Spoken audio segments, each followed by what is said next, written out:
Boards.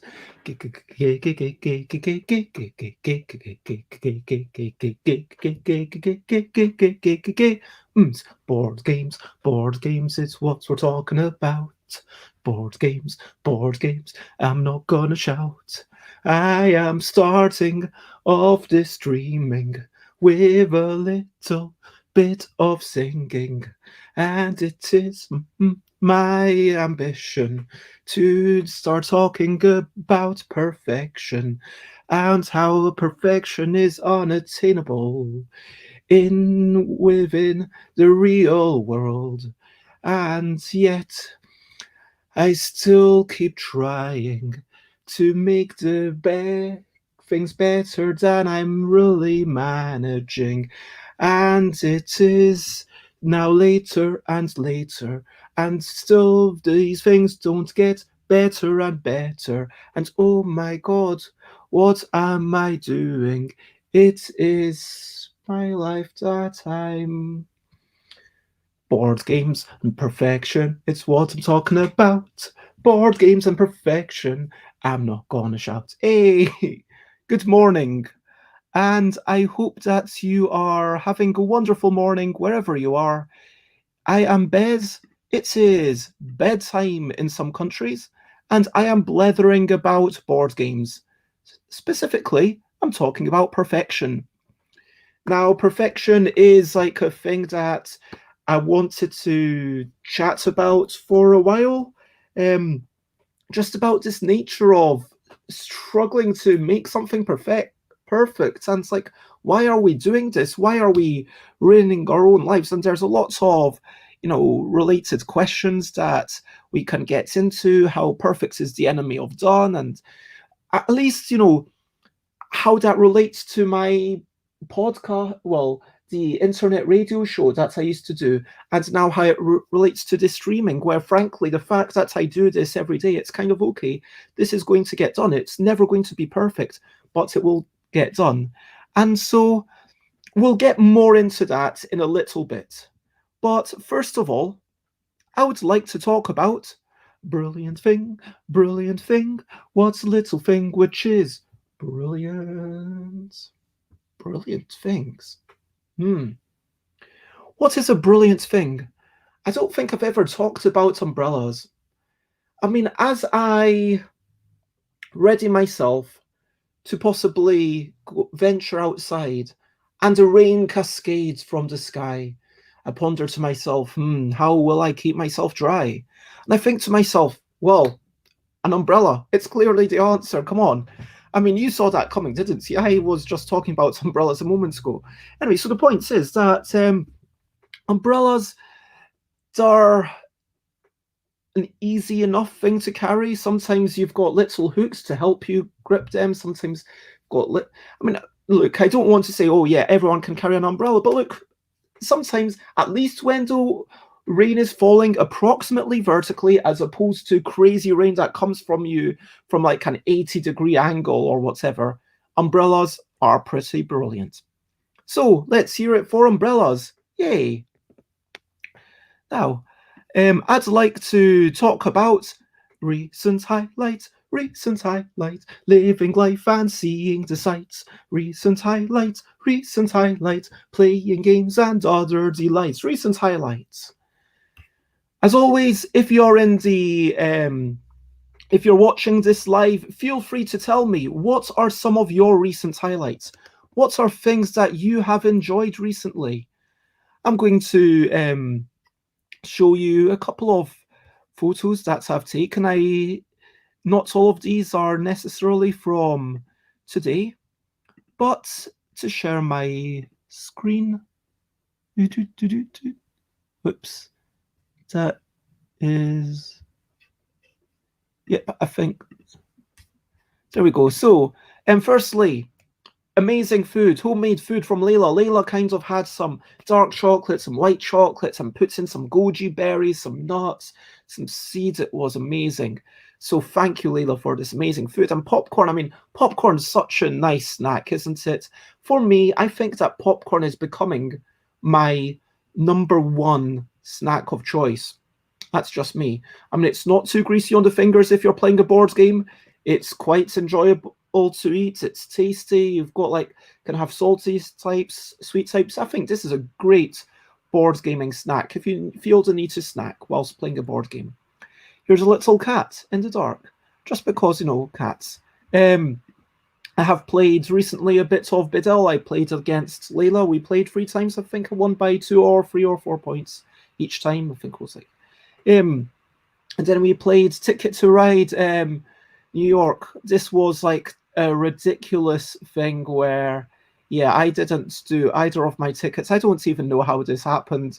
I was just being ridiculously greedy. I was focusing on the pink route, and yeah, anyway, I lost every single one of the 3 games that we played. That's Ticket to Ride New York. And for my money, it's a lot of fun. I'm continuing to enjoy that. And in more recent highlights, this is all from yesterday now.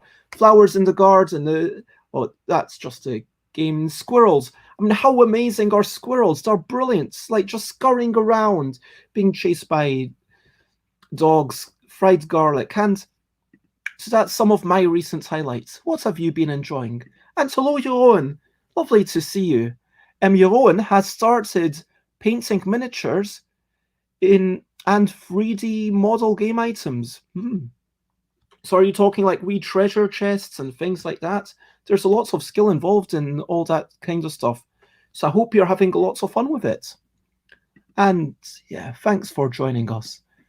Lovely to see you, Jeroen. Jeroen. Anyway, let's move on.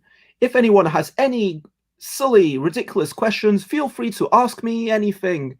Obviously, within like a decent modicum of respect for your fellow human. And we move on. The ticket to ride to New York or London, don't hamster the cards. Just play.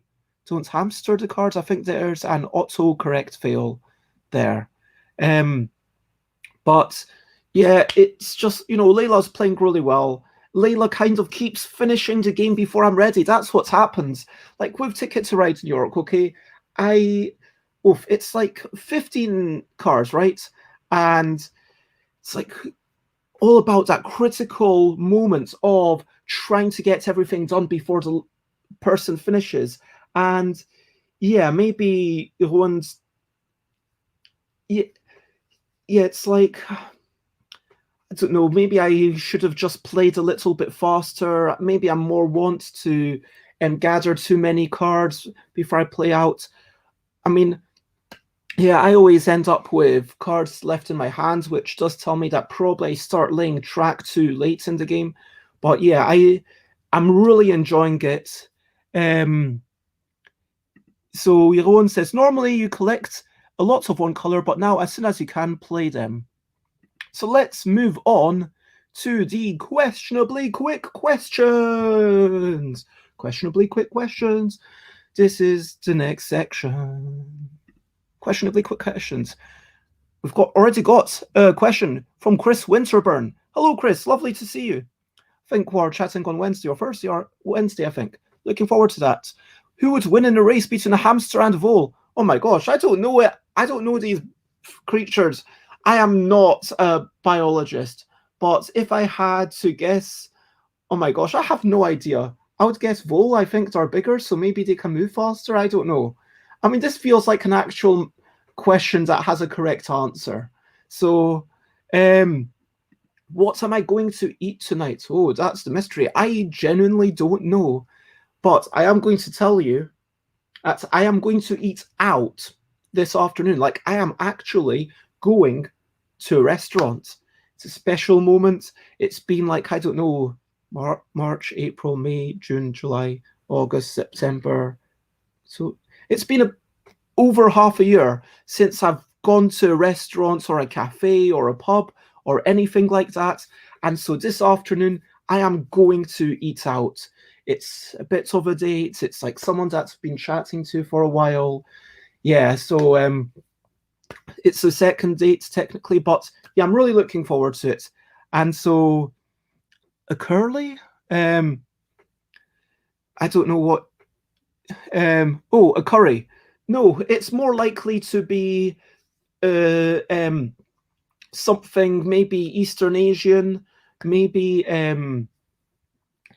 yeah, maybe it's we've not yet decided, but we're going to go to Soho, and so I'm going to finish this, at a reasonable time. I'm not. There's not going to be any 3 hour show today. Oh no, no. Yes, indeed. What is a vole? I like Chris Winterburn's answer, so I'm going to take it. A chubby little mouse. I thought a vole was like bigger. I thought a vole was like bigger than a rat. See, this is why I say I'm not a biologist. I thought a vole was like bigger than a rat. Like, I don't know.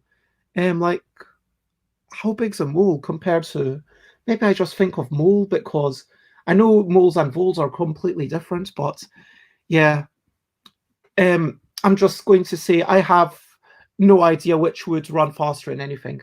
Anyway, going back to the question of what I'm going to eat tonight, I have no idea. I might just open a tin of soup. It depends how stuffed I am after this afternoon and how that all goes. Maybe I'll just snack. Maybe I'll come back and maybe I'll see Layla again. Maybe we'll play some more games. We will see what happens.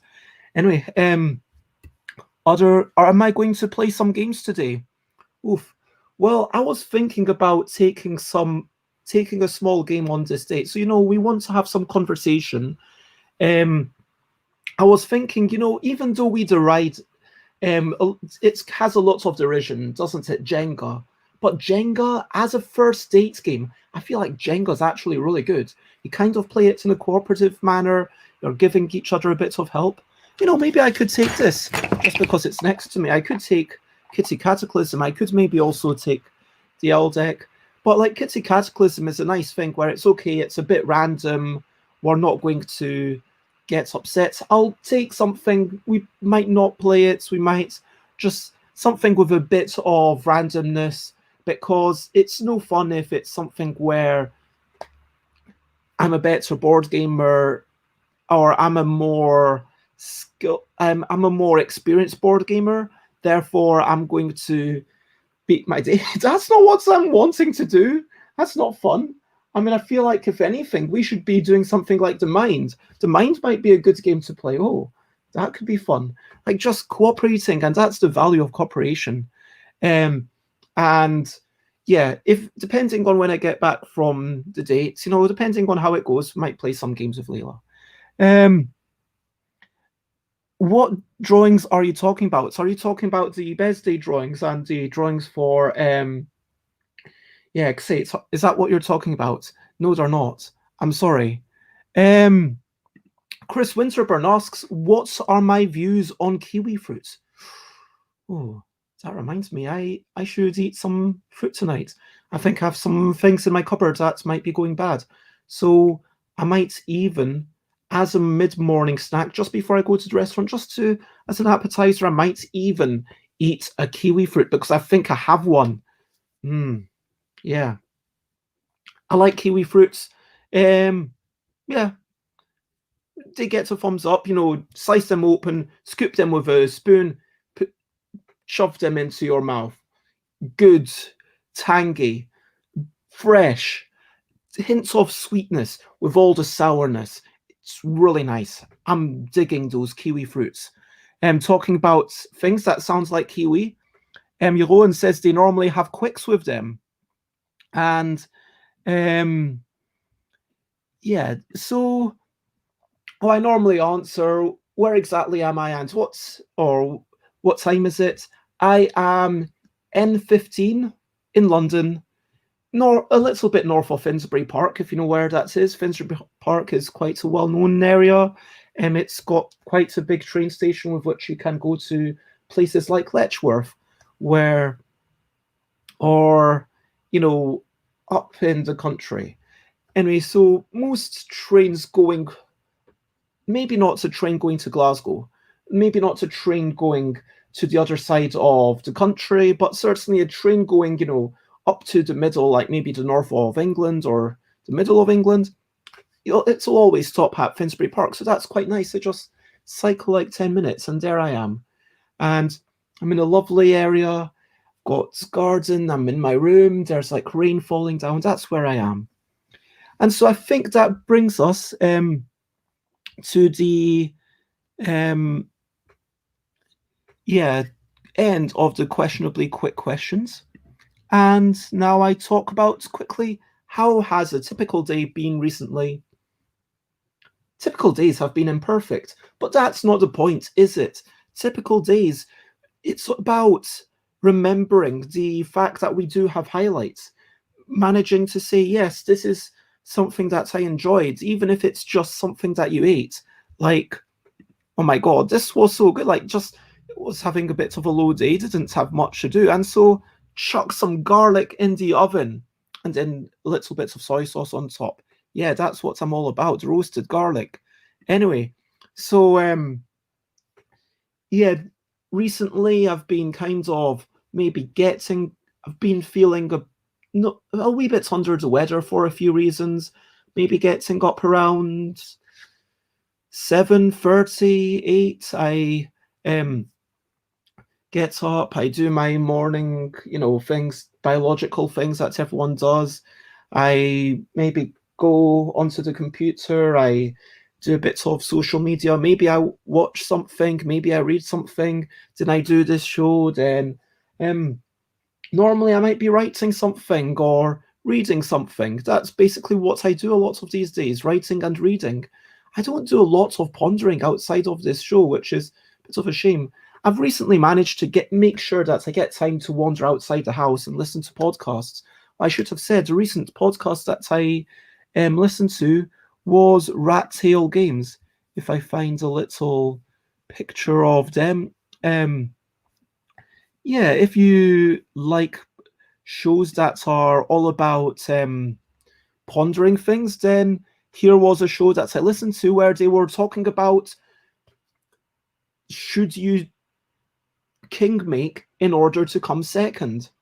And also, when is it okay to just stop a game or to leave from a game? And these are really interesting questions. I mean, my hunch is that, yeah, I think that it's so bloomin' group dependent, isn't it? But let me know in the comments, what are your thoughts? Like, let's say Alex and Bob are striving for first. You're not going to get first, you've realized that. But if you take down one of them, you will be able to get second. Would you do that? That's the thing. Should you take down someone else to get second? I don't know. I think that it would depend on who's playing and how I think they will react. But I think that ultimately I'm going to try to maximize my own score or position, whichever one I can. And yeah, so I get a wee bit of a chance to wander around. Sometimes I watch a bit of streams. Sometimes I end up reading some stuff. Sometimes I manage to play a game with Layla. That's a lovely thing that we sometimes do. Sometimes I have a bit of a chat with Mina. Sometimes in the evening, if I'm not chatting with anyone, just I collapse in front of the TV. And anyway, that is my typical day. So thank you very much for the questions. Jeroen, yep, I've not been there. That sounds awesome. I hope everything goes well. Hello, hello, Paul. It's lovely to hear you. And yes, this is a ridiculous issue, and I'm going to start in 1 minute. And hello, Jay Foolsguard. You're just in time for me to get into the main topic. Feel free to comment, ask questions, from like, follow, and we are talking about perfection. Now, I want to start off by saying perfection is unattainable. That's just the way it is. Perfection is unattainable outside of a mathematical construct. Now, there are two main reasons for this. I felt like I had a third reason in my mind very briefly, but it kind of flitted away, and then I lost track of it. So I was pondering this morning, and I think, like Chris Winterburn said, like, it's all about subjectivity, isn't it? Like the fact that someone will say, this is perfect. Someone else will not say this is perfect, because we all have different views. We all have different rules. We all have different measurements of success. So if we were to say the maximum score you can achieve is 10, can you get 10 out of 10? Now, if you manage to get 10 out of 10, you were perfect. Congratulations. Now let's extrapolate that to a board game. Now, most board games, they might not have a theoretical maximum score, but certainly there are going to be some solitaire games where you've managed to do this. Certainly, some puzzle games like this. You know, I bought this at the start of lockdown. I didn't get very far. I'm not a biggest fan of pushing things around on my on the desk, but like basically this is a puzzle game. It's fun. You kind of move the wee spaceship around, and you've got to try to get it out. And if you manage to get it out, well then you have succeeded. If you manage to get it out in the minimum number of moves, you could say that you've done it perfectly. And so it's because you've managed to decide how are you measuring this. So that is the first thing to say, like, how are you measuring this perfection? And if you can't decide that in yourself, if you're like, okay, am I measuring perfection by, even within this puzzle game, you could say, am I measuring perfection by how quickly I do it in real time? Am I measuring perfection by how many moves it took me to do it? Am I measuring perfection by, did I do all of every single puzzle? And, you know, there's so many ways to measure this. So that's the first question, like, how do you measure? And secondly, the second reason that perfection is unattainable is because of the fact that you can't measure things perfectly. So let's talk about if you've got a coastline. So if you're measuring how long is it, what's the length of this coastline? Let's imagine that, okay, it's a rocky shore and it's a cliff face, and so you don't have the question of the water lapping up and going down, but let's say it's a cliff face and you're trying to measure around this. Now, what is the exact measurement around this cliff face? Now you start off, maybe you're trying to make some rough things, you puts it into lines, and then you're like, okay, this is approximately the length. Okay, maybe that's good enough for your purposes. And then maybe in a wee bit, you're like, okay, wait a minute, I'm going to actually take one of those wheels and I'm going to wheel it around the edge of this cliff face to try to get a better measurement. And then you start getting into, well, there's little nooks and crannies in these rocks, aren't there? So when the rock goes in and out, do I measure these? It's like a fractal problem. Do you know what I mean? As soon as you start discovering things, you've got more and more layers. And so by the same token, if you are measuring, were you able to say what you did?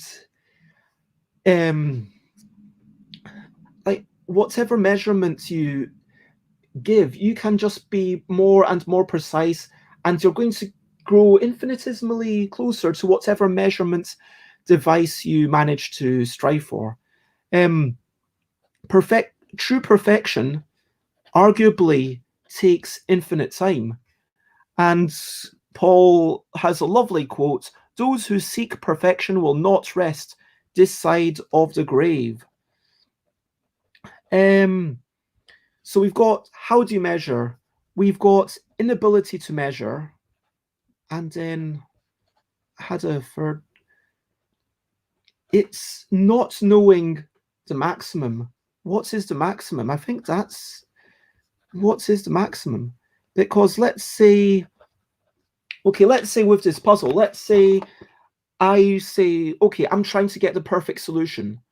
Oh, bye, Rowan. Lovely to see you, and I hope you have a good day. So let's say that in this game, in this puzzle, I'm trying to get the perfect solution. I'm trying to get the solution that has the minimum number of movements. How do I know when I've done that? I could start off and be like, okay, I've managed to eventually work out how to do this. Okay, I managed to work out a solution that takes 13 moves. Is that correct? Is that perfect? I don't know. Maybe eventually I'm like, oh wow, I realize that I can do it slightly differently. I can reach 11 moves. Is that perfect? I don't know. How can I ever? I mean, then I guess there's the burden of mathematical proof. And how can you do that? Um, Chris suggests that dominant species is a perfect game. And sure, maybe dominant species is perfect at being what dominant species wants to be. But again, like, how do you measure that?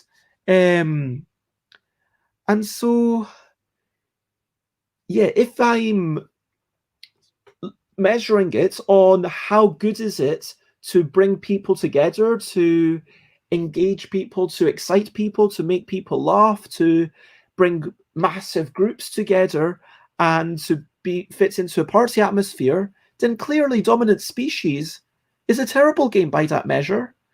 Um, Maybe Dominant Species is actually just it's like it's a game that does what it does. I mean, this look. So we've gotten these three measures of success. Now, let me. And Chris says, I think it completely depends on the level of perfection a person is happy with. Maybe they have a really low bar, but that's not perfection, is it? Perfectionism isn't saying I want to have really high standards. Perfectionism is the folly. Perfectionism is the folly of a human in thinking that they can somehow manage to get this um, perfect score in everything. And again, how do you measure something? Again, it what you use to measure something, it is subjective, but you could argue that everything, if you reframe this, you could say, well, Kitty Cataclysm, you know, this was okay, this is a really hand wavy thing to think about perfectionism, but maybe this helps you. If you're a perfectionist, maybe it will help you to say, okay, this thing that I did, this is perfect given the amount of time and energy I was able to give it. And that's maybe a healthy way to think about it, because given it's like it's the best that you are able to do given the time and energy, because we all have limits, we all have multiple things striving for our time, striving for our energy.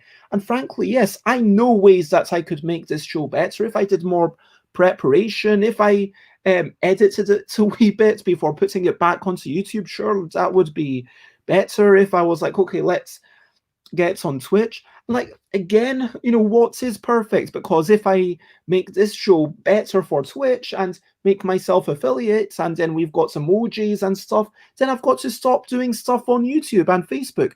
And today we've already had people giving brilliant conversation from all three of these peoples. And yeah, I agree. Board games cannot be perfect. Simple as that. We cannot be perfect.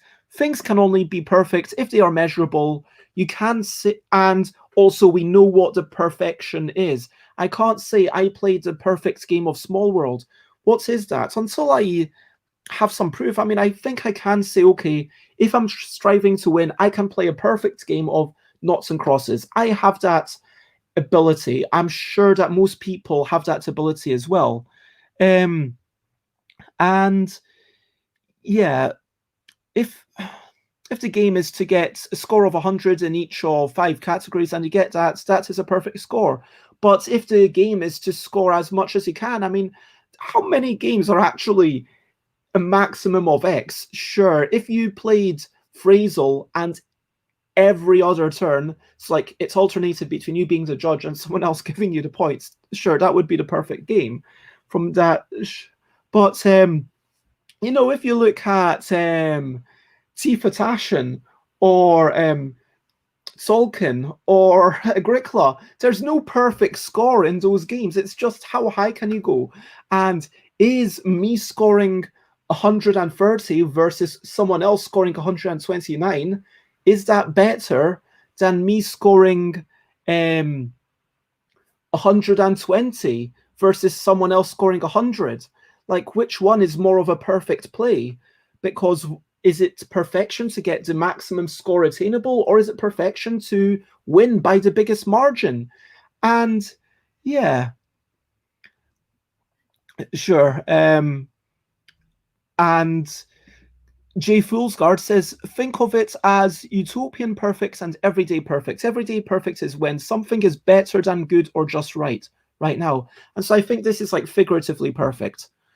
So I think this is a thing to think on, like the notion, is this just figuratively perfect or is it literally perfect?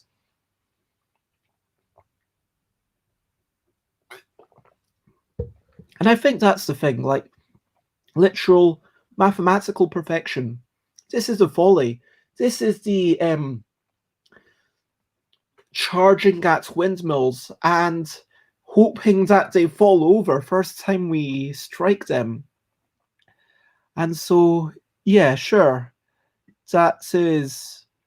There's been a similar conversation down here, and a board game can be perfect for one person. It can be perfect for this moment. Can it really even be perfect for me? I mean, I don't think I can have a board game that's perfect for me. I mean, when I look at some of the board games that I said that I enjoy, I mean, I'm got yeah. So like, I mean, this is so different from this, and it's so different from QE, and all of these games without having a tapestry. Like, I really enjoy Twin It, but there's sometimes when I just would not want to play this game, where it's all it's so much depends on the other people around the table, but even more, my mood changes. My mood starts thinking, okay, maybe I'm tired right now. Maybe I want a bit more levity. Maybe I want a bit more less pressure on what I'm doing. And that's what I'm saying, like favorite playtime theme, etc. It's changeable. Paul, are you really saying that your desires, that your tastes don't change? I mean, I'm not going to put words into your mouth, but if you're saying that, if you admit that your tastes and desires do change, then surely we get back to the point that even just for you, there can't be a perfect thing. And so Chris says maybe they're not interested in the literal. I know it doesn't mean it's non-existent, although Schrodinger would have you question otherwise, but does that mean that perceived perfection is the only one that matters? I think that's interesting. Like what we perceive, like if a flaw is not something that we notice, is it a flaw? I mean, if a flaw is not something that we need to measure, that like how can we be sure we didn't see it even subconsciously? Let's say we have a typo and no one notices it, but maybe it's infiltrated our brain somehow. I mean, I've had mistakes. I've had legitimate mistakes in my games, and people haven't picked me up on them. And so in some ways it makes me think, okay, well, at least my standards are high enough that other people can, aren't bothered enough to tell me, but or haven't noticed. I don't know which one it is, but yeah. And Paul agrees that their tastes change all the time.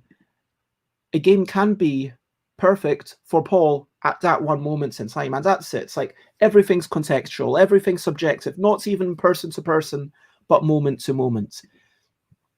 Let's get to some of the things that I was saying. Yeah, it is said that perfect is the enemy of done, and sometimes done is the more important factor. Yeah, this is what I really want to talk about. Like, it's all about sometimes giving yourself time limits, giving yourself energy limits. I mean, at the moment, I have fallen back into the phase of, okay, I will work whenever, I'm going to do stuff whenever, but actually forcing yourself to have time off to say, okay, after 5 o'clock, I'm going to stop working. I'm going to maybe play some board games, maybe do a bit of cooking, maybe walk around, try to do some exercise, maybe read some books, maybe watch something. Anyway, so giving myself time limits or admitting to myself that I have limits on my own energy, I think this has been a thing that's really helped me versus through perfectionism. And yeah, this is kind of also broadcasting those limits. Yeah, making sure that we get things done. Chris says, I try to live in the moment. The past doesn't matter anymore, and the future is not written and maybe can't be edited. So the moment tends to be where I am. But then what happens? What happens if at 4:55 a call comes in offering you a dream project that needs something done within the next few hours? I mean, of course, look, we are going to potentially make exceptions, but it has to be a massive change. That's the thing. Like when I was up with my parents, I would say, okay, 5 o'clock, I'm going to be with you, mum and dad. I'm going to be spending time with you because I've only got, a week and a half to spend with you. But then what happens if I just let myself work all day? Then why have I even bothered to go up and visit my parents? And that was a lovely thing. And so it was like making sure that at 5 o'clock, if I haven't already stopped, okay, sometimes I would wind down a little bit. Maybe it would take me half an hour to wind down. Maybe I would try to stop as soon as I can, but I'd try as much as I possibly can to have that as a hard deadline and to say, okay, can this possibly be done tomorrow? If it can be, then stop it. And that to me is, yeah, and I hope that this is something, it's really hard. I mean, sometimes making plans, having someone to do something with, this is something that helps me kind of keep things constrained, saying, okay, Mondays, I get to see Chris and McCall. It's like a lovely thing that we've been doing for several months now, every Monday, except for when I was visiting my mum and dad for a couple of weeks. I go and I see Chris and McCall, and then we hang out and we chat and we play games. And so I know that if I want to be there, like I've got to basically start finishing up. And I'm, honestly, the other day I was thinking, you know what? I kind of wanted Sunday to be a day off. I'm probably going to have to do a wee bit of work late tonight, but maybe I can try to take off Monday as much as possible. And certainly in any case, if we are planning to play games and go outside at like 5:30 and it takes me half an hour to go there, well then I need to stop doing whatever I'm doing. There's no time for perfectionism. There's no time to be, okay, what's the perfect way to do this? Because deadlines and wanting to do multiple things. And so having to manage my energy, this is a thing that's managed to stop me from being perfect. Now, I want to go to regular viewers might remember Ryan Estrada, who is a wonderful comics creator. If I find Ryan Estrada's book, this is a recent book. It's all about how in Korea you have not everything was allowed to be read, which is, anyway, it's a really interesting book. It's not super weighty. It's quite quick to read. I would absolutely recommend this to everyone. But anyway, Ryan Estrada did this kind of 24-hour comic. We became rivals at trying to do this comic. Scott McCloud invented a 24-hour comic, 24 pages in 24 hours. It's a way to kind of get to kick in the pants and say, okay, do this thing, just do this thing, draw a comic. It doesn't matter if it's, not your best. You've only had one day to do it. Do 24 pages, and that's a really nice thing. And so then we started extending it. Ryan did a 72-hour comic. I did a 100-hour comic. Ryan did a 168-hour comic, which was 168 really nice pages in 1 week. That's 168 hours. And then Ryan Armand basically looked at this and said, look, this is a completely ridiculous thing to do. And just to show how ridiculous it is, I'm going to do exactly the same. I'm going to draw 24 pages, but I'm going to do that. Well, but instead of killing myself, instead of doing it in a very diligent way, I'm going to do it in a half-arsed way. I'm going to still go around, play my SNES games. I'm going to go around my normal life. I'm just going to spend an hour a day doing these 24 pages. And now writing our man's comic was actually really enjoyable to read. It was really good.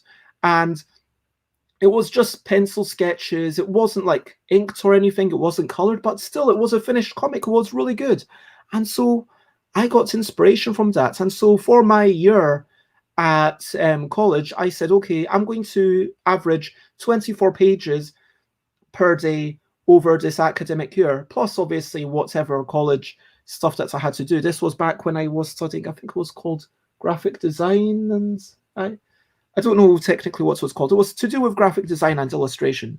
Anyway, so that was when I went back into education after flunking the programming, because I really hate programming. People who don't know me, I do not want to do programming. I hate programming. Anyway, so the point is that by giving yourself, okay, I need to do this and I need to fit it into a general, almost lackadaisical attitude. And sometimes that's okay. Sometimes it's just presenting it as, what is this for? Is this meant to be like something that's going to last the ages and people are going to really get something out of? I mean, there's something imperfect about this conversation, but hopefully this conversation is something that maybe something of value to people, where we can all come together and be talking about our personal approaches to overcoming perfectionism, where we can talk about why perfectionism is unattainable, and reminding us of this like weird human psychological thing where we invest so much of our own ego into everything that we make, where I look at this and I'm like, oh God, this is terrible. I'm going to do a reprint, but I'm not going to do a straight up reprint. I'm going to do a second edition where, yeah, this is second edition because it says V2 on the side, where like some of the cards, I think 4 of the cards have been tweaked, and like some of the numbers have been changed. Thank you, Antoinette and Antoinette's husband. I'm actually trying to, oh, there we go. Yeah, so that one card, it used to be 3 Meowny, now it's 2 Meowny. And there's 3 other cards that have changed. Anyway, so the box is going to be different, but everything could be better. Everything could always be improved. I could spend more time and money and bring in other people to do more illustrations and diagrams and get the rules to be better laid out. I'm sure that if I asked Paul to look at it, then Paul would be able to say, okay, here's how to improve these rules.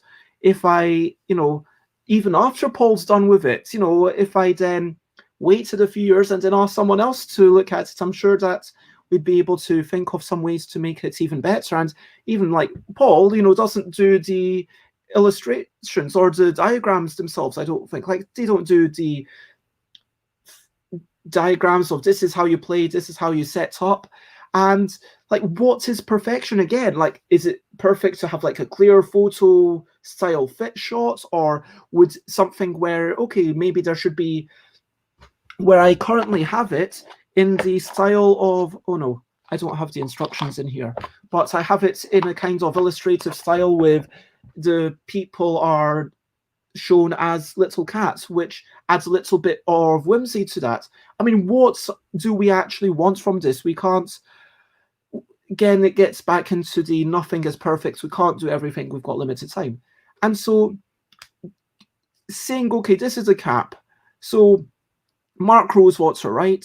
This is another role model for things being imperfect. Mark Rosewater, head designer of Magic the Gathering, has this podcast. They do it 2 times a week. They've done it like 2 episodes a week for a while now. I don't know how many years it's been going. Mark Rosewater is probably pretty prolific. Anyway, so they are a busy person. They used to say, you know what, I don't have any time, but I do drive to work.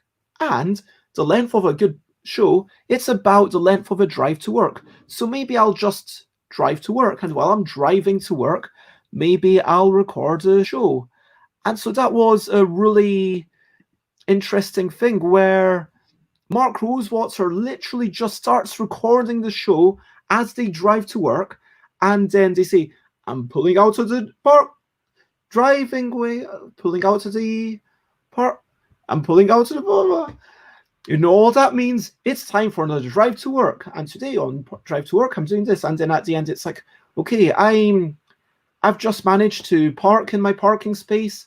And you know what that means? It's time for me to stop talking magic and start making magic. And they've got these taglines and they've done it like I don't know how many hundreds of shows. Like it'll be a while before I catch up with them. They've done like I think 500 something like that. Anyway, so Mark Rosewater does these shows and then they record them. On the way back home, they listen to them, make sure that it's vaguely half decent and they don't say anything that they're not legally meant to. And as long as it's half decent, that's the show. Zero editing. I used to do an internet radio show, and Paul was actually on one of them. You can still listen to that one on the War Not Wizards podcast. And I've been talking to Jason, who's starting to download stuff and is going to start putting my old internet radio shows up onto Anchor FM. So hopefully it'll be a real podcast at that time. And that will start in December. It'll be quite out of date. But anyway, Paul Grogan was on that show where we were talking about, we were talking about conventions and why start a convention because of all sorts of things.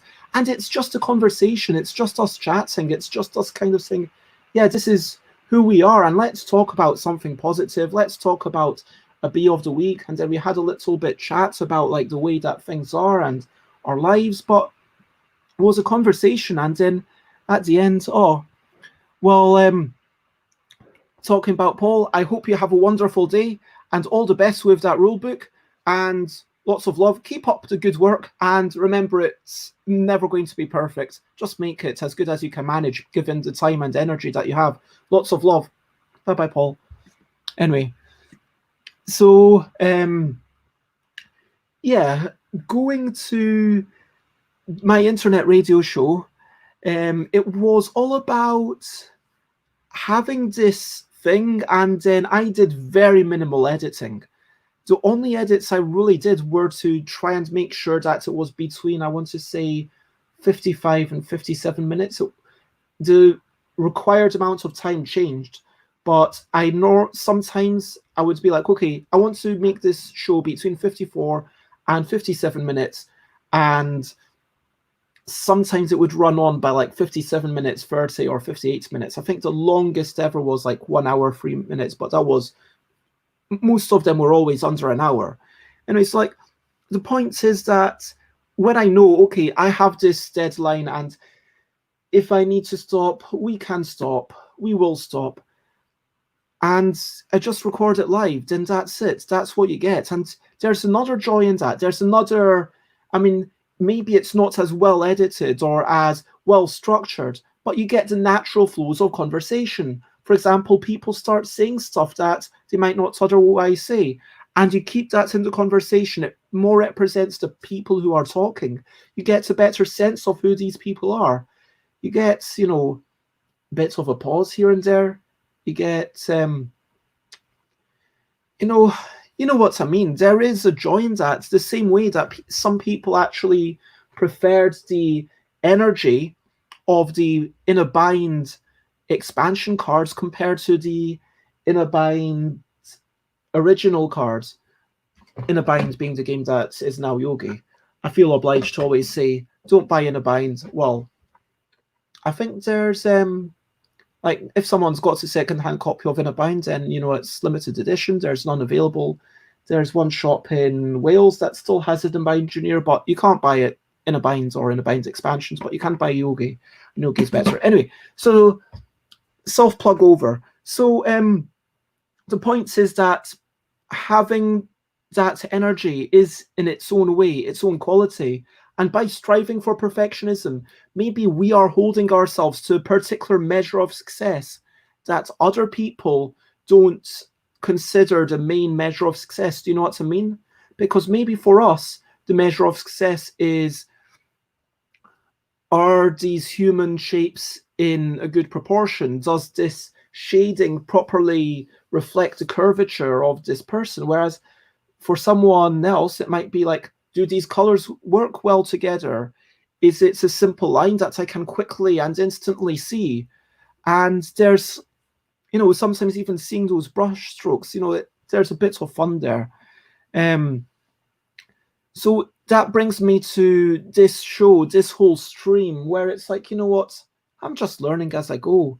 And that's one of the lovely things about streaming. I don't think I would ever want to spend the time and energy getting into a proper video that's been edited. Like, I have a lot of respect for Jay of 3 Minute Board Games, and also Paul, who does, some really great how to plays, and everyone. But for me, I don't enjoy that long craft. And so it's like, what do we choose to spend our energy on? We could spend our energy on, okay, I've done this thing, I've enjoyed that part of it, let me try and make it perfect. Maybe that's not even the best way to do it.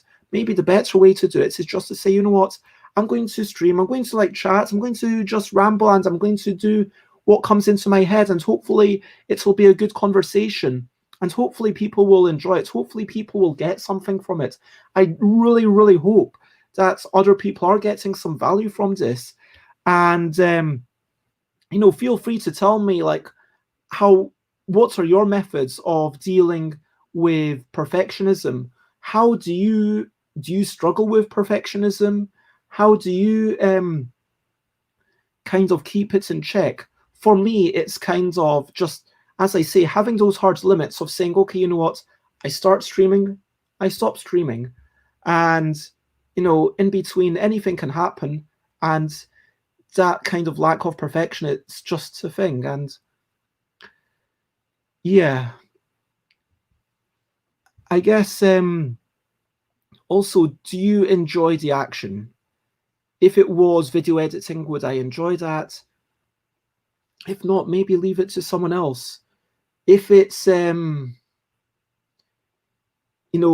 researching someone, like when I can't remember who, oh yeah, I'm actually going to check out a few more of Chris's interviews, but that's going to be enjoyable, and that's like my research. And also, I'm going to make sure that I check out Chris's interview of Shem Phillips, because I've got Shem Phillips on Monday in a week's time, which is I'm looking forward to.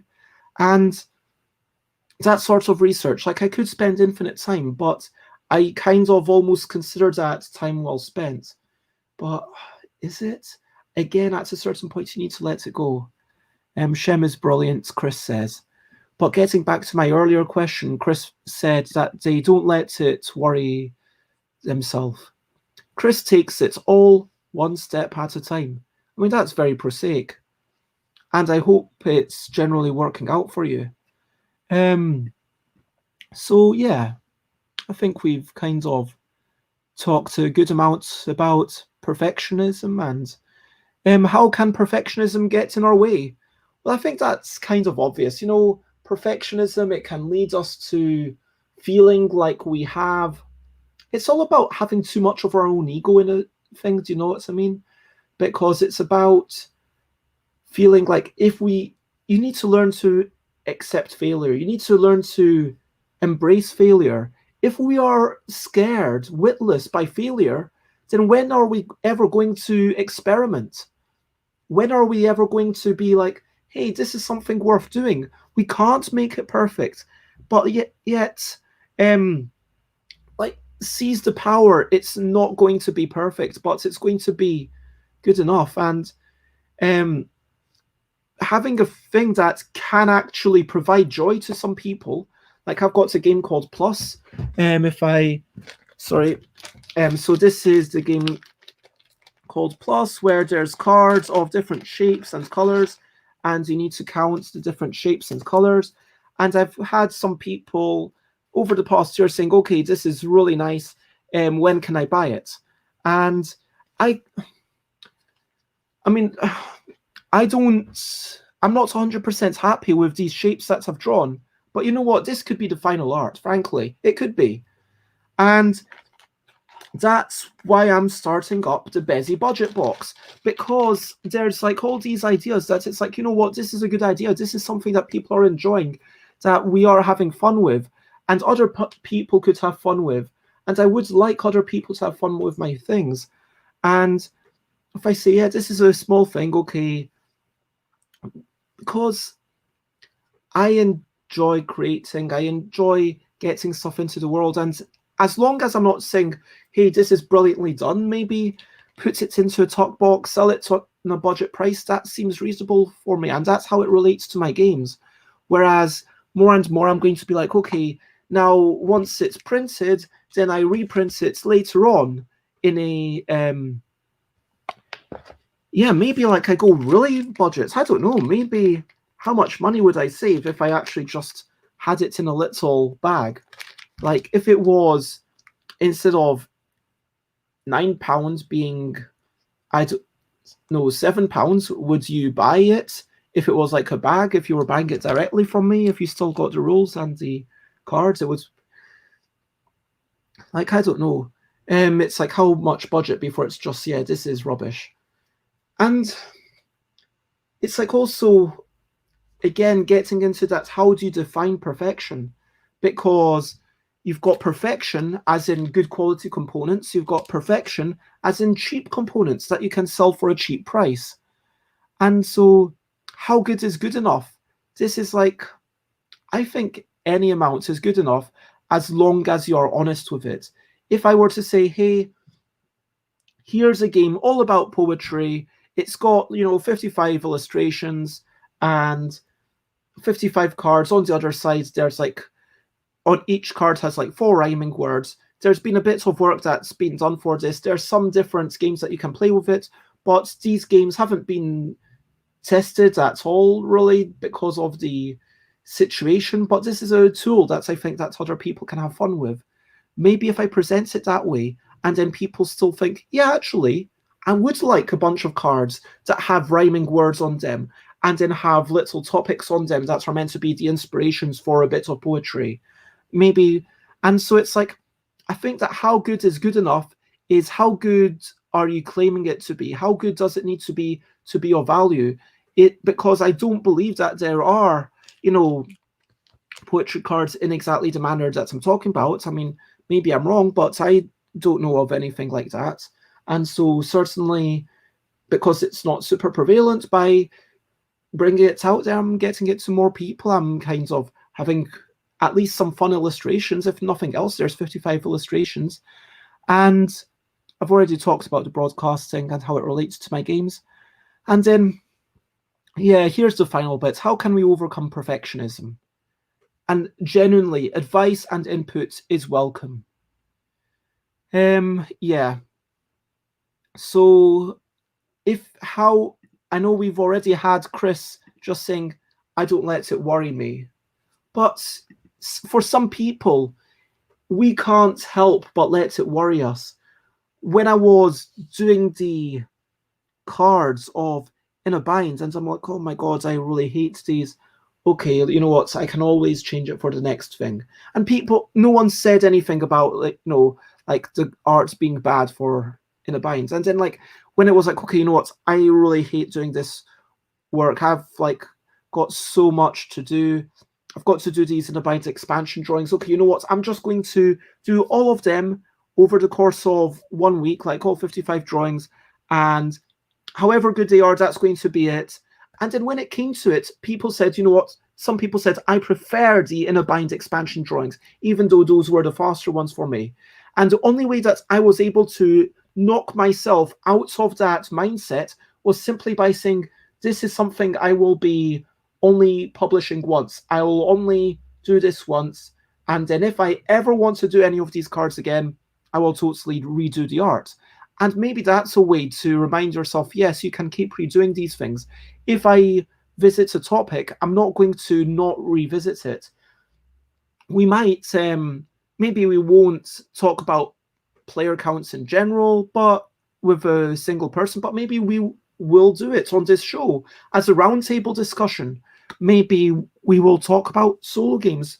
Maybe I will talk again about the obligations of a reviewer with someone else, because yes, we had a brilliant conversation with Antoinette, but that doesn't mean that I can't do it again with someone else.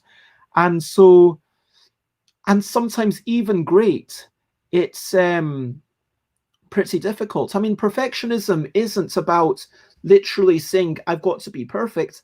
Perfectionism is basically holding yourself up to standards that start damaging other parts of your life. That's how I would define perfectionism.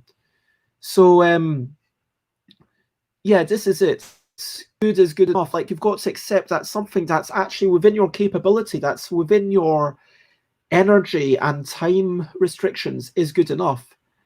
And Chris says great is much easier than perfect. Great and perfect can be as far as apart as the difference between 100 and infinity, for sure. But again, let me take a step back. Let me take a step back and talk about how we define perfectionism. So I would not call perfectionism the desire to be literally perfect. Although that's what the word might suggest, I would define perfectionism as the desire as holding yourself up to unattainable standards. That's what I would call perfectionism. Holding yourself to unattainable standards. I think that's a good definition. This is where I really want other people to kind of be on the show with me and kind of say, yeah, you're wrong. And sure, like, people looking at my work are not looking for perfect, they're just looking for good or great. But again, what is good or great? Like, with our bodies, like, we can be perfectionists about our bodies, like, and holding ourselves up to unattainable standards. I know that Andrew January says that looking at yourself in the mirror and kind of learning to love yourself, learning to say, okay, yes, I do have these certain attributes. I'm not going to pinpoint everything that's going on in my mind as I see myself on screen, but saying, like, okay, yes, I have these particular attributes. Some of them I would like to, I'm not particularly, and maybe it's learning to love the things, like me learning to say, oh yeah, I'm going to learn to love my big nose, and like, maybe like the fact that, see, I can grow facial hair or whatever.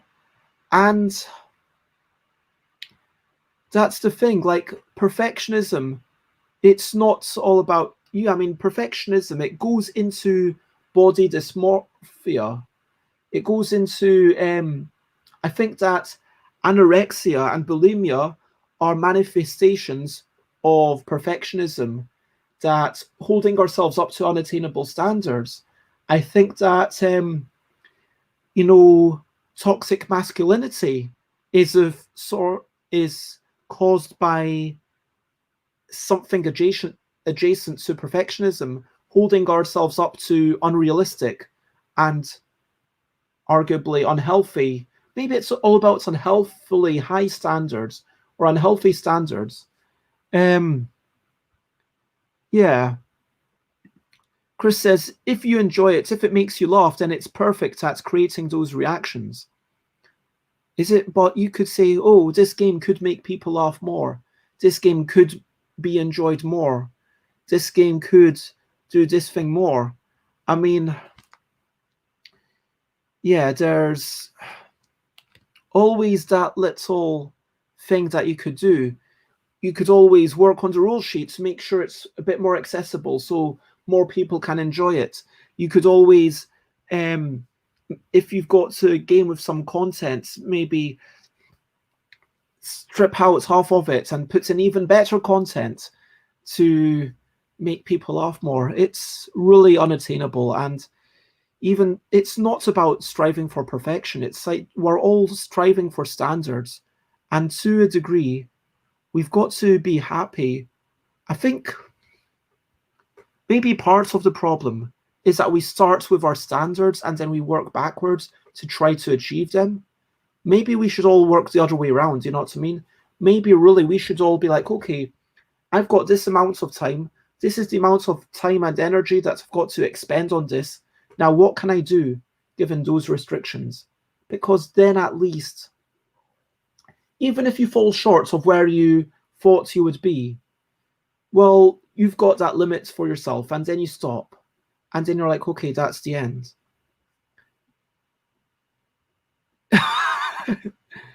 Yeah. This is an argument for no perfect answers.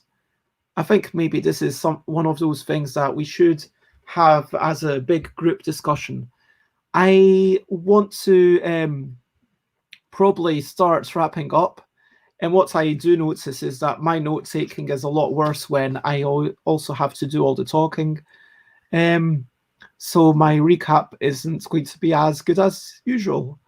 But to recap, I guess perfection is unattainable because of three reasons. Because, firstly, how are you measuring it? Secondly, you are unable to measure things with perfection. I mean, measurements itself is imperfect. And finally, you don't know what the maximum is. And then I talked about what perfection is. Like I talked about perfection being not just about striving for perfection, but actually being about striving for unhealthily high standards. That's what it is. And so maybe I'm thinking, oh, I want to be stronger in this particular way, or I want my skin to be smoother in this particular way, or whatever. Like having or I want my game to be possible to understand within like 1 minute from opening the box and make everybody laugh like that. At least 60% of people laugh. I mean, maybe at a certain point, it's like just like, this is making some people laugh. Maybe this is making some people have a good time. And that's good enough. As long as I kind of clearly say this is what it's all about. And so, yeah, I think that looking from it from standard, instead of thinking these are my standards, and then thinking this is my time, maybe you think about it the other way around. So you think, okay, this is the time and energy that I have. Therefore, I'm going to do the best I can within that restriction. And yeah, I guess that's my main thing. As we wrap up, if anyone else has anything to say during the wrap up, Chris says, I don't think we really broach a difference between perfection from both the viewpoints of the creator and the person experiencing. Both of those are also very different. This needs a multi-person broadcast. I still think of podcasts as things that I can get on the Apple podcast thing, or, basically something that I can walk around. I can download to my phone. I can walk around whilst on a drizzly day or on a sunny day, but recently it's been drizzly in London. Have my headphones on, listen to it. That's for me, but yeah, it needs a multi-person stream. I would agree. And so, yeah, I think that after I'm going to start doing more multi-people streams in the future. And maybe these solo streams will just be more pondering things. I don't know, but it's still nice to have time to myself. Do you know what I mean? To ponder this stuff. Because I feel like I had some thoughts that I wouldn't otherwise have had. Anyway, I hope it has been of some use to you. If you want to find me, then stuffbez.com, stuffbez.biggertell.com, twitter.com/stuffbez, instagram.com/stuffbez, instagram.com is where you can find pictures occasionally. Twitch.tv/stuffbez is the best place for my streaming because there's good chats on there. Facebook.com/thingsbybez is a thing, and stuffbez@gmail.com if you wish to email me. And yes, thank you very much. I'm glad to hear that. And I want to say thank you very much, everyone who has been parts of this show. I want to say thank you to Paul for popping in, to Rowan, to Jay Fulsgaard, to Chris, like who was like chatting around in all the channels. And yeah, it's been lovely having you, and it's been lovely kind of chatting with an audience, with you kind of interjecting and putting in little things for me to quote up on screen. It's a really lovely format. And so thank you to everyone. And now I want to finish up with asking you, it's over to you. What are you up to? You can share only if you want to. Maybe that needs a slightly different song. Now, this final section's over to you. What are you up to? You can share only if you want to. Anyway, so the point is, like, is there anything that you would like to share? Do you want to talk about something you're looking forward to, or hopes and ambitions that you might have? You can share something like exciting or trivial or important or just fun. You can share a boring fact about yourself if you want. Let's get to know each other for the final like 5-10 minutes of the show. Feel free to write anything that you want. Like obviously, as long as it's respectful, I trust all you peeps to keep everything, civil and good and healthy and constructive. And please share anything that you would like. Oh, oh, that's like both really flattering and lovely and still sad. I mean, lots of love and hugs to Chris. I guess I'm assuming that's not just me streaming, but also you coming on to the stream. I am genuinely looking forward to this. Like, Chris is going to come on, I think it's Wednesday, right? I set it up. Yep, it's Wednesday on the 7th of October. We're going to be talking about the nature of interviewing. That will be interesting. That's nice having multiple people. We kind of have a bit more of a discourse, and that's something that's I really enjoy. Yeah, I think that Jay Foolsguard is chilling out and doing some graphics for one of their games. That does sound lovely. I hope you enjoy that. What are you doing? Are you like, are you doing that in Photoshop, in Illustrator, or watercolor, or is it like pen and pencil? Let me know. Let everyone know if you're willing to. Only if you want to. I want to kind of say only if you want to share, because some people don't necessarily want to have their stuff flashed up.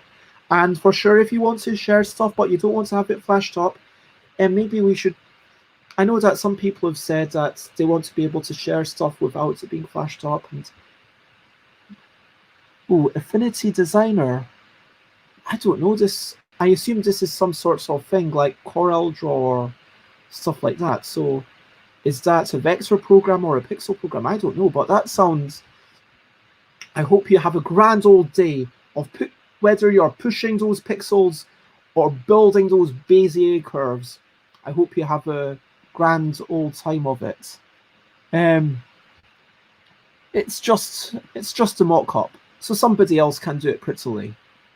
Oh, apparently it's like Illustrator for tablets. Oh no, wait, it's an InDesign alternative. Okay, that makes sense. Well, that sounds fun. Yeah, what am I looking forward to? I'm going to eat something because I am actually really hungry. I think that's trying to remember what I ate yesterday. I should start taking photos of everything I eat because I'm starting. I definitely ate some. Had some ice. I think I had some cereal, and then a bit of ice cream and some fried chicken. So I feel like I ate, but not very much. Because it was only 4 pieces of fried chicken, like 4 wings. That was it. Oh no, wait! I did eat. I did eat quite a bit of a few slices of cheese and some olives. Why am I so hungry today? To be fair, I've not had breakfast, and it is like 11:15, and I do get up at like 7. So, yeah, I shouldn't be too hard on myself. But yeah, I'm going to have. Oh, you know what I'm going to do? I'm going to have that kiwi fruit. Oh my God! Snap! Yes. Samesies. We are both going to have some kiwi fruits. all about those kiwi fruits. I'm going to slice it in half and take a spoon and eat it. And yeah, I'll see how I like. Might have another bit of fruit. I think I've got an apple, maybe a kiwi fruit and an apple, and then I'll just keep myself until, because as I said earlier, I am eating out later today, and I'm very much looking forward to that. Um, so yeah, that is oh, it's lovely having you both, and this is definitely one of the highlights of every day for me. I am do do do. Oh yeah, if you've enjoyed this, if you think that this is a show that might help someone else, then please share, spread the word. You can either spread the YouTube link for the permalink to the show about perfectionism if that's what you want to share, or if you get one more person to come on to join my next streams, which you can check out by going to stuffbybez.com/streams, which let me wait a minute. It's my white, oh dear.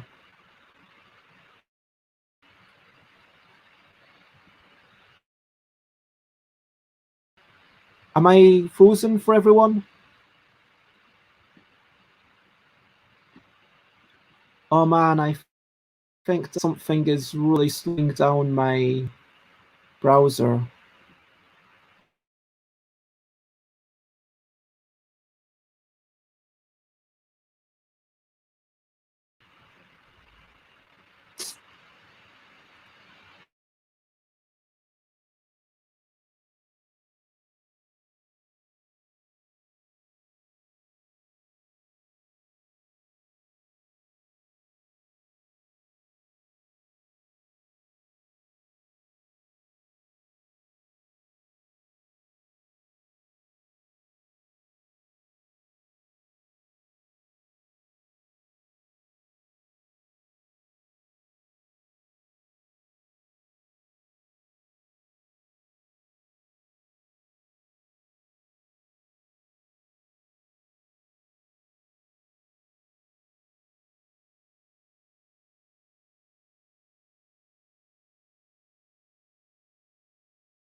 Hello again. Yeah, my thing totally crashed, so I had to restart my browser. But yeah, for my, I don't know if folk are still watching, but if you want, go to check out my next streams. I guess I'll. Oh, hello, Jay Folsgard. It's good to see you're still there. Thank you very much. Let's see. Okay, so I go to stuffbybez.com/streams. That's the address up there. And then we can see that tomorrow I'm talking about miniature games with Glenn Ford. And so Glenn Ford has worked for Gaslands from Osprey Games and is now doing independent cards games. And so I'm excited to have them. We're going to have Mandela FG coming on to talk about the value of familiarity. Wednesday, interviewing with Chris Winterburn, editing, writing tournaments for testing. redesigning, and there's all sorts of things. Basically, every day at 10 a.m. This is yeah, I'm really excited. I'm really looking forward to 14th of October, just because that's going to be my first ever um multiple people thing where sure I've had Rose and Peter, but they kind of already knew each other. This is the first one where I'm bringing people together, so we're kind of talking about the thing, and I think that's going to be more and more a thing that I do, asking previous guests to come on again if they wish to do so. And on Tuesdays, it might always be Alan Paul, myself, and maybe a couple of guests. We will see what happens. I think that will be quite fun to have like a third or fourth voice on. Anyway, so yeah, that's that. Thank you very much for sticking around for this weird ending. That was that. Let me check with the banners where I got up to. Oh yeah, share, spread the word. Look at that. Oh yeah, Bez and Friends Game Day is in 2 weeks, Saturday the 17th of October. We've got Dead and Breakfast. We've got like games from like people that I respect and people that I have love for, kind of coming. And so it's going to be from 10 a.m. to 11-ish, maybe 12-ish. We'll see how long we take talking about everything, introducing everyone, and then we'll come back on at 12:30 to introduce each game at half past the hour, and then start playing a game in Discord on the hour. And that's going to be like more like a kind of cozy little game afternoon. So drop in when you want, and there's going to be like a timetable of games, but like Alan Paul will be demoing Ming Voyages all day basically. And so that is a thing. And so thank you very much. Thank you very, very much. Let me just double check if we have anywhere that I would. Oh, it's Piano Man Dom. Let's maybe check out some music. How do people feel about checking out some? Yeah, Piano Man Dom is a lovely musician and pianist, so I am going to do that as a raid.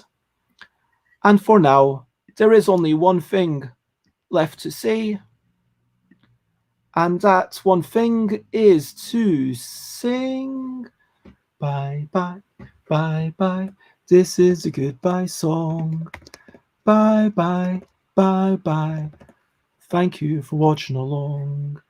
Bye bye, bye bye. This is the end of the show. Bye bye, bye bye. And now it's time to go to do bye bye bye bye. This is the goodbye song. Bye bye, bye bye. Thank you for watching along. Bye bye, bye bye. This is the end of the show. Bye bye, bye bye. And now it's time to go. Bye bye.